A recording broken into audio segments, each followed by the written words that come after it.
আসসালামু আলাইকুম বন্ধুরা। সত্যি করে বলুন তো, আমাদের সংসারের ৩৬ নম্বর পর্ব দেখার পর কার কার গায়ের রক্ত গরম হয়ে গেছে? ভাইরে ভাই, একটা নাটকে এত ড্রামা, এত ঝগড়া আর এত রোমাঞ্চ একসাথে কিভাবে সম্ভব?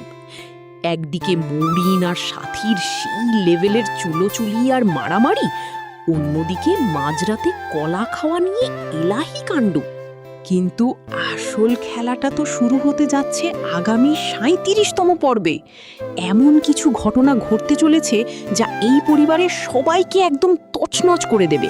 কি সেই ঘটনা? চলুন একটু গভীরে গিয়ে হিসাব নিকাশ মেলাই। ৩৬তম পর্বে আমরা দেখলাম মৌরিনের অহংকার আর চরম হিংসা এবার সব সীমা ছাড়িয়ে গেছে। শিশির কিন্তু সাধারণ কোনো খারাপ ছেলে না, সে শুধু একটা গ্রাম্য সহজ সরল মেহমান মেয়েকে একটু সম্মান আর সময় দিয়েছিল, কিন্তু মৌরিন সেটাকে বানিয়ে ফেলল পরকীয়া। আর সাথী, তাকে দুর্বল ভাবলে কিন্তু ভুল হবে। মৌরিন চড় মারার পর যেভাবে তাকে জাপটে ধরে সাইজ করেছে, সেটা দেখে কিন্তু অনেকেই মনে মনে শান্তি পেয়েছেন, তাই না?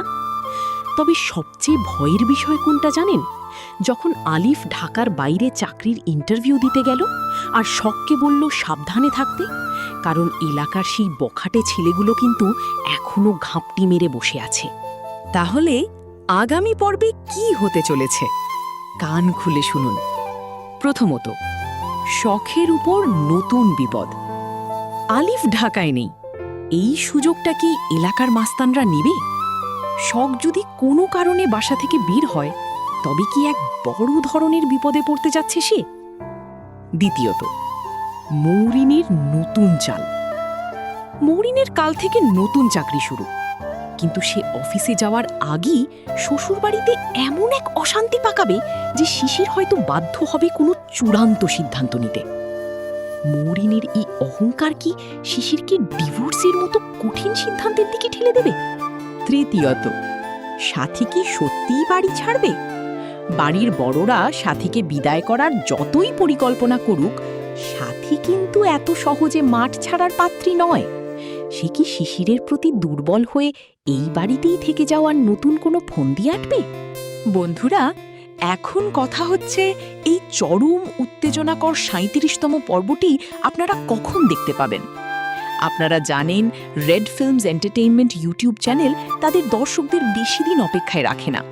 নিয়ম অনুযায়ী খুব দ্রুতই, অর্থাৎ আগামী শুক্রবার বিকাল ৩টের সময় ৩৭তম পর্বটি ড্রপ হতে চলেছে।